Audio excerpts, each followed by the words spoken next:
Hi folks, I'm Jared Bentley. You're watching the Johnson City Press Week in Review right here on JohnsonCityPress.com.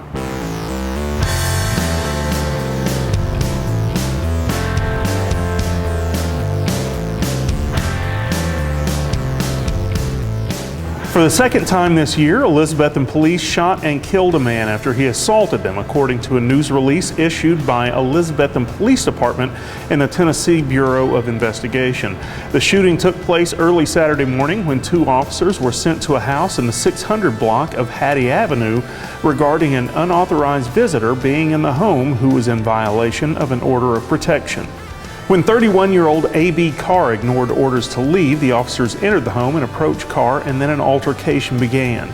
Then Carr allegedly assaulted the officers with a metal object, and the officers first attempted non-lethal force, but when he continued to attack the officers, he was shot.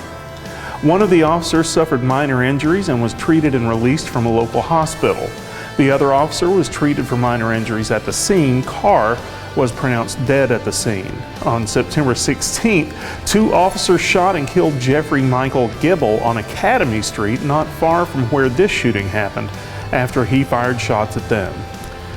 If you're a fan of Tennessee's oldest independent restaurant, you might be waiting until next summer for your next visit. The 82-year-old Peerless will be closed for the next 6 months while the building undergoes extensive exterior and interior renovations. The redevelopment will also result in a new bakery, a tavern, and new retail businesses at the location on North Rome Street. Gary Calagaros, whose grandfather opened the restaurant in 1938, said the project will allow his company to redefine the Peerless experience and transform it into a modern steakhouse.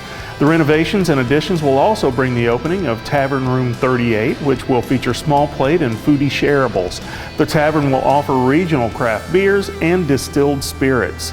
The River of Tri-Cities Church has already leased the site's former banquet space while it works to renovate the old House of Ribs building as its permanent home, and the Department of Veterans Affairs intends to lease 5,000 square feet of office space in the Peerless Center beginning immediately.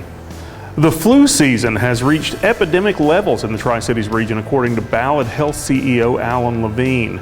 Ballad's emergency rooms have seen about 1,450 cases of flu, with at least 1,000 of those occurring in the past 3 weeks. While all Ballad Health employees are required to get a flu vaccine, that hasn't stopped many from contracting the virus themselves.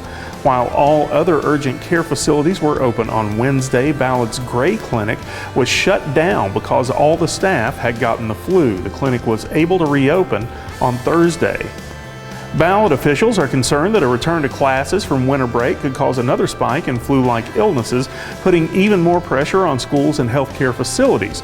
Levine said that Ballad has seen a 45% increase in the number of pediatric ER visits in December, 700 more than they saw in December 2018, which includes all transmissible illnesses, not just flu.